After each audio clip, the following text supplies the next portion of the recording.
Ki adamın qohumları ona söz deyəndə sanki eşitmək istəmirsən. Bəli.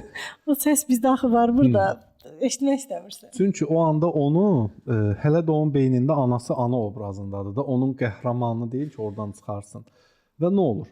Bir müddət belə davam eləyir. Deyək ki, bu insan elə normal ailə mühitindədir, stres davam eləyir, öz sevgi, öz dəyər falan azalıb. Bu zaman başlayır artıq bu insanda fiziki xəstəliklər ortaya çıxmağa.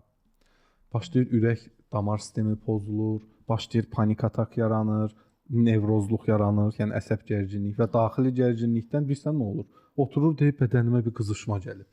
Bədəni ilə alovlanır, yanır da, əsəbləşir özü də. Və ya soyuma gəlir. Və yaxud bir çox proseslər orada görmədə zəiflik, dişləri qıcama və s. fiziki simptomlara keçir bunlar. Və insanlara bu yüngül gəlir, amma dünyadakı bütün xəstəliklərin kökü psixosomatikdir. Yəni elə stressdən və ilk düşüncədən başlayır. Çünki həyatdakı hər şey düşüncədən başlayır.